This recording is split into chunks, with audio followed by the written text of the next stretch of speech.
Bonjour à toutes et à tous et bienvenue dans cette émission, le débat. Dans le cadre de l'émission d'aujourd'hui, le débat, nous allons évoquer cette tournée européenne du Premier ministre israélien Benjamin Netanyahou. Benjamin Netanyahou était à Paris hier, mardi, où il a eu en fait une rencontre avec le président français Emmanuel Macron.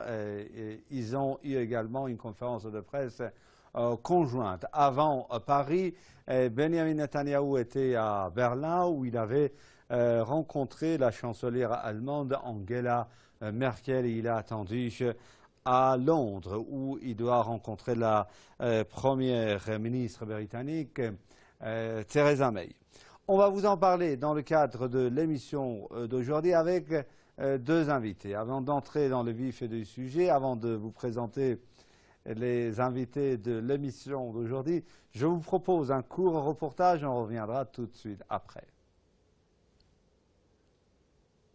Au cours de sa tournée européenne, le Premier ministre israélien Benjamin Netanyahou cherche à fédérer ses alliés à l'encontre de l'Iran. Après l'Allemagne, Benjamin Netanyahou est arrivé en France le mardi 5 juin où il s'est entretenu avec le président de la République Emmanuel Macron. Pendant ce temps, plusieurs collectifs pro-palestiniens ont manifesté à Paris pour dénoncer les crimes du régime israélien. En raison d'une interdiction de manifester devant le Grand Palais, c'est finalement aux Invalides que se sont rassemblés.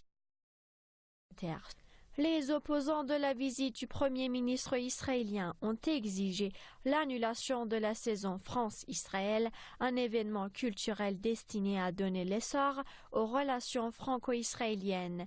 Netanyahou, criminel de guerre à la Cour pénale internationale, scandé des opposants. Des activistes des droits de l'homme se sont également rassemblés ce lundi devant le Bundestag en signe de protestation contre la visite du Premier ministre israélien en Allemagne. Merci infiniment d'avoir choisi cette émission. Le débat consacré à la tournée européenne du Premier ministre israélien Benjamin Netanyahou. Benjamin Netanyahou qui à Londres, tout comme à Berlin, a répété ses allégations sans fondement contre l'Iran et l'objectif de Benjamin Netanyahou.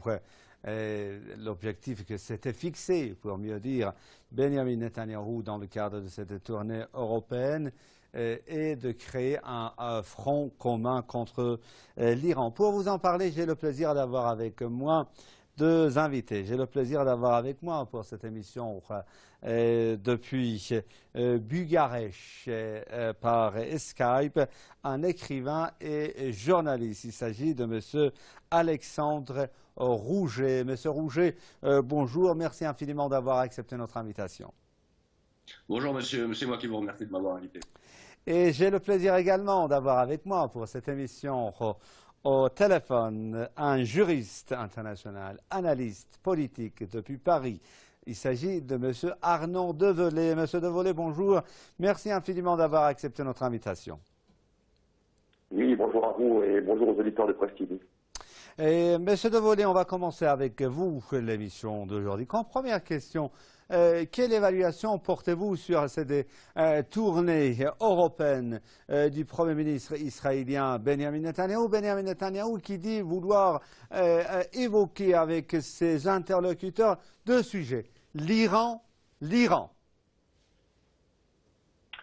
Oui, vous avez résumé l'obsession du Premier ministre israélien, dans la mesure où ce dernier semble vouloir faire acte de détournement de ce que le monde entier a pu voir depuis le 31 mars dernier avec la marche du retour.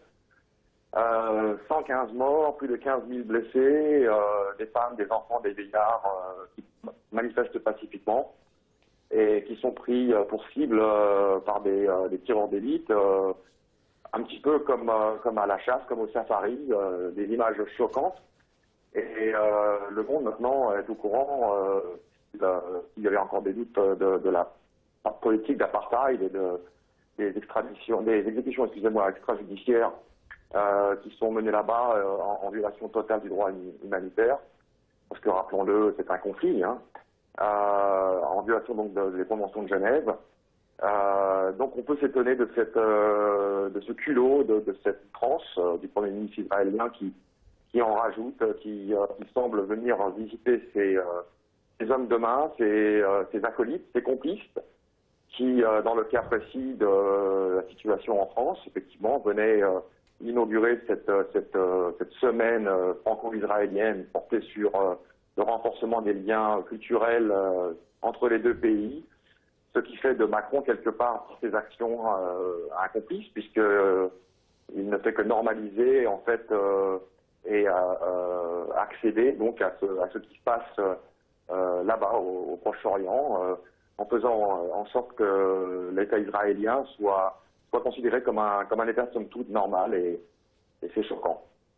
C'est choquant. Merci beaucoup. Monsieur de Rouget, Benjamin Netanyahou à Berlin et à Paris, il a rencontré en fait une certaine résistance de la part des dirigeants allemands et français, en l'occurrence Angela Merkel et Emmanuel Macron, en ce qui concerne l'accord nucléaire iranien. Merkel et en fait Macron disent vouloir protéger l'accord d'une part, et d'autre part, ils disent partager l'inquiétude, entre guillemets, israélienne en ce qui concerne le rôle régional de l'Iran. Monsieur Rouget, comment peut-on expliquer cette position de Paris et de Berlin, s'il vous plaît? On peut l'expliquer par un accès soudain de réalisme et de bon sens, hein, c'est-à-dire que ils ont peut-être compris à Paris et à Berlin que en suivant M. Netanyahou dans son attitude criminelle, de violence et de chaos permanent, nous irions au chaos, nous irions au désastre et à la catastrophe. Alors à Paris et à Berlin, on se rappelle peut-être un petit peu de ce qu'est l'Iran, de ce qu'est le peuple iranien, d'une certaine guerre qui a duré 8 ans, hein, entre 1980 et 1988, entre l'Iran et l'Irak, à l'époque où les Occidentaux, tous ensemble, ont soutenu Saddam Hussein contre l'Iran. Hein, donc il se rappelle peut-être aussi, nos chanceliers, que l'armée irakienne n'a pas réussi à pénétrer le territoire iranien malgré 8 ans de guerre acharnée. Donc voilà, donc si M. Netanyahou, de son côté, préfère continuer à provoquer l'Iran et à provoquer la Russie, c'est son problème.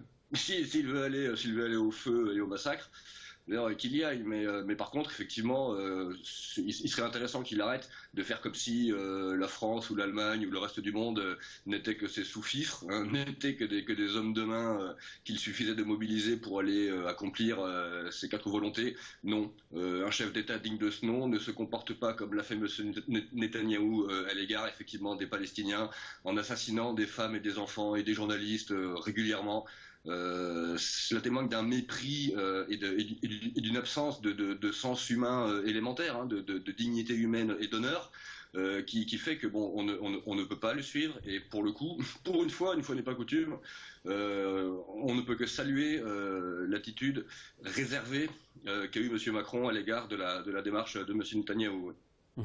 Monsieur Devolé, lors de son point de presse conjoint avec Emmanuel Macron, le Premier ministre israélien a dit que voilà, qu'il n'avait pas demandé à Macron de se retirer de l'accord parce que les réalités économiques vont régler cette affaire, cette question, c'est-à-dire une allusion à ces sanctions américaines contre des entreprises européennes. Autrement dit, il a en fait dit en présence du président français Emmanuel Macron que la France ne pourra rien faire face à ces sanctions. Comment peut-on expliquer ce geste, si vous voulez, du Premier ministre israélien à l'égard de la France? S'agit-il vraiment d'une semi-menace à l'égard de la France d'Emmanuel Macron, M. Devolé?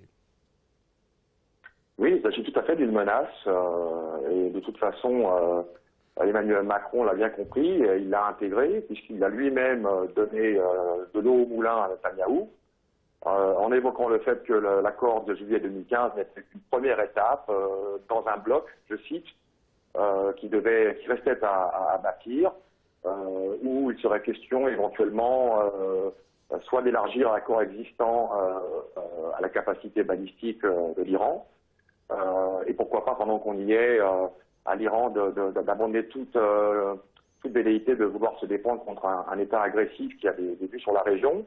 Macron, dans ce contexte, est complètement aligné.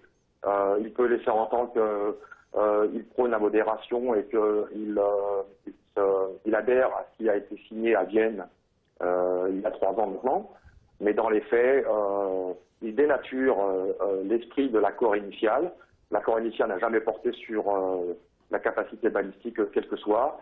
Et si on suit la logique, et on peut anticiper ce que pense le président français sous ordre de son souteneur israélien, pourquoi pas désarmer les milices de la résistance pendant qu'on y est.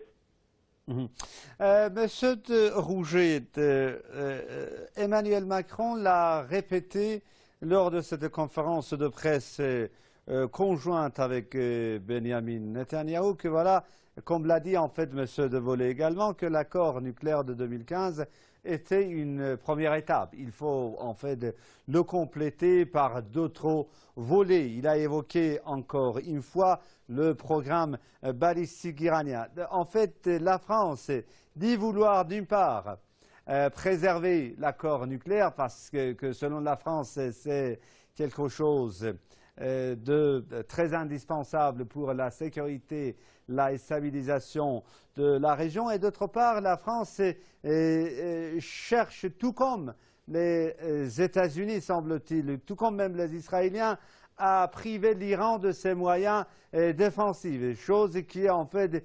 inacceptable pour les autorités iranienne. Comment peut-on vraiment interpréter cette prise de position française, M. Rouget? Alors, cette prise de position est contradictoire, en effet, donc, mais elle relève d'un certain point de vue, c'est schizophrénique, mais néanmoins, c'est assumé. La France, étant donné, n'a pas le courage. La France, quand je dis la France, c'est les individus qui ont été choisis pour représenter la France. Je tiens à rappeler encore que M. Macron ne représente rien ni personne à part les banquiers qui l'ont porté au pouvoir, puis les banquiers qui sont au service des Israéliens aussi. Cependant, Paris essaye néanmoins de ménager la chèvre et le chou, puisque si effectivement M. Macron n'affiche pas une fermeté de façade à l'égard des Iraniens, et si M. Macron ne répète pas que l'Iran doit interrompre son équipement nucléaire, les menaces de M. Netanyahou seront mises à exécution. Et M. Netanyahou et les réseaux bancaires et financiers qui sont avec lui feront tout pour mettre la France à genoux et pour punir M. Macron de ne pas avoir rampé à ses pieds. Donc, du coup, à partir de là, c'est de la tactique de bas étage, mais M. Macron n'a pas d'autre choix que de dire oui, bon, l'accord iranien, on en a besoin, c'est le meilleur moyen de garder un tant soit peu de sécurité et d'éviter d'aller au chaos, mais néanmoins, il serait bien que les Iraniens soient gentils et arrêtent de vouloir. Bon, ça, c'est de la façade, c'est de la vitrine, il n'est pas utile d'en tenir compte. Et ce n'est pas ça qui peut ou qui doit empêcher les Iraniens de faire ce qu'ils veulent faire. Encore une fois, les affaires iraniennes ne regardent pas la France ni les Français. Il n'y a que M. Netanyahou qui semble se croire autorisé à faire comme si tout ça lui appartenait et que c'était à lui de décider de ce qui devait se passer ou non. D'accord ? Donc la position de M. Macron n'est qu'un compromis nécessaire. Peu glorieux, je vous l'accorde, mais néanmoins, ça aurait pu être bien pire, si vous voulez.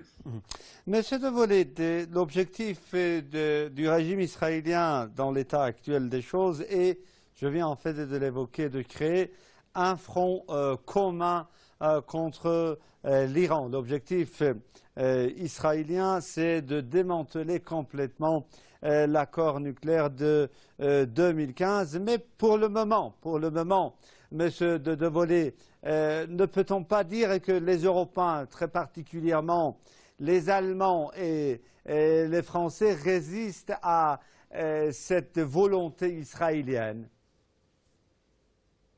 Alors écoutez, paradoxalement, j'aurais tendance à dire que les Allemands résistent plus que les Français, puisque les Français, au travers de Total et de Peugeot, ont déjà annoncé, avant même que les premières menaces ne soient mises à exécution, qu'ils allaient se retirer du marché iranien. Rappelons quand même que pour Peugeot, le marché iranien représente 450 000 véhicules par an. Les derniers chiffres pour 2017 laissent percevoir le fait qu'ils aient vendu pas moins de 438 000. Donc c'est quand même un très très gros marché. Donc les intérêts de la France en soi ne sont vraiment pas servis dans ce sens-là. Je ne comprends pas du tout la position de Macron sur ce contexte-là. Au contraire de Madame Merkel, qui elle semble amorcer, je dis bien amorcer, un retournement de politique, peut-être avec un rapprochement vers la Russie. Elle s'est rendue à Moscou récemment pour la deuxième fois en quelques mois. Nous verrons avec le temps si cette réorientation se vérifie. Mais il se peut, ironiquement, que la marche à suivre soit mise en avant par Mme Merkel. Ce qui met à mal les plans de M. Macron quant à s'établir comme le fédérateur de l'Europe, entre guillemets, puisqu'il il a été vendu comme ça. En tout cas, au sein des élites européennes, il symbolise la parfaite alliance entre l'atlantisme et le mariage entre l'atlantisme et les marchés financiers. Et il semblerait que exposé à la réalité de l'exercice du pouvoir, M. Macron ne soit en fait qu'un représentant de commerce. Monsieur Rouget, s'agissant toujours de cette tournée européenne de Benjamin Netanyahou, l'objectif en était également d'exercer une pression maximale contre les trois pays européens, c'est-à-dire l'Allemagne, la France et la Grande-Bretagne. Il y a ces pressions israéliennes qui sont exercées actuellement contre les Européens.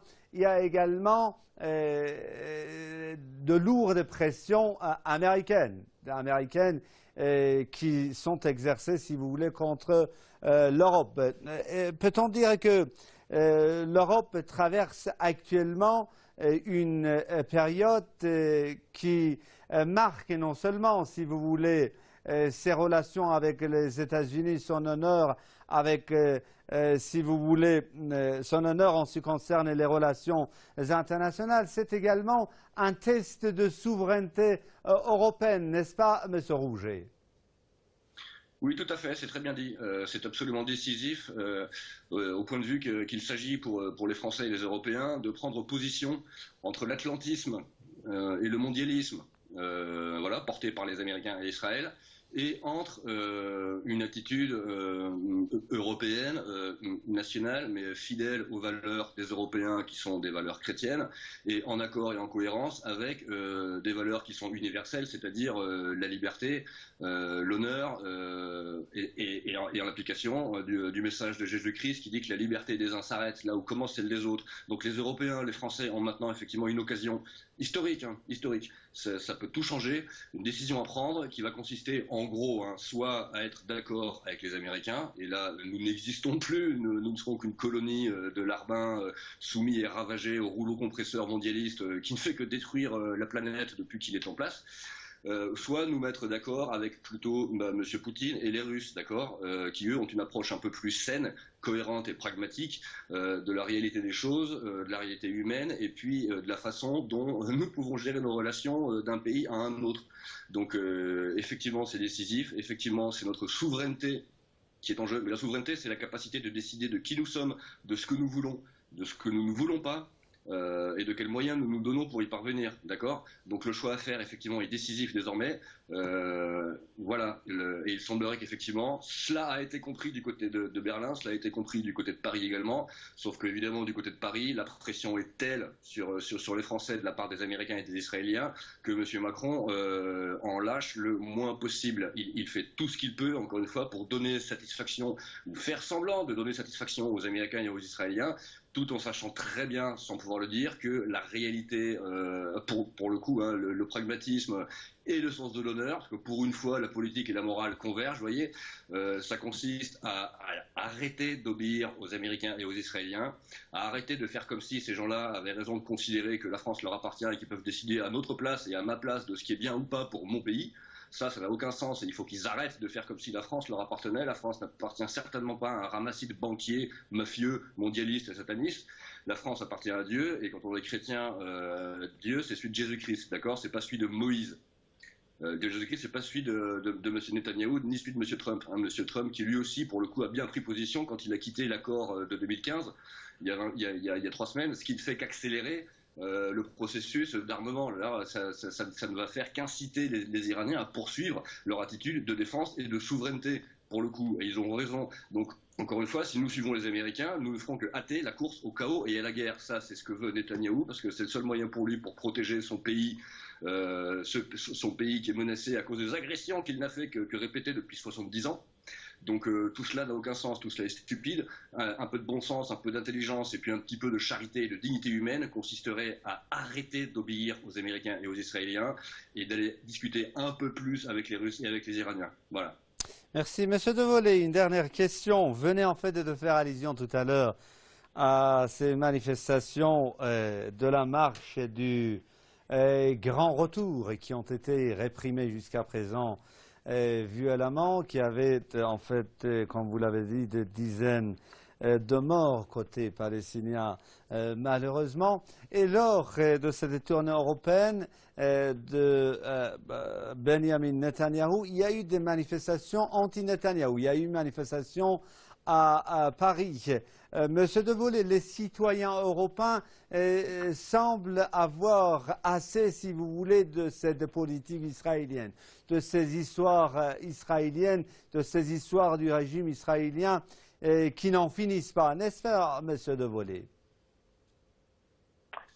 Oui, je suis d'accord avec vous. Sur le fond, il y a beaucoup d'indignation au sein des peuples européens. Malheureusement, au sein des institutions, les choses sont verrouillées. Et force est d'avouer que ces voix-là n'ont malheureusement pas voix au chapitre.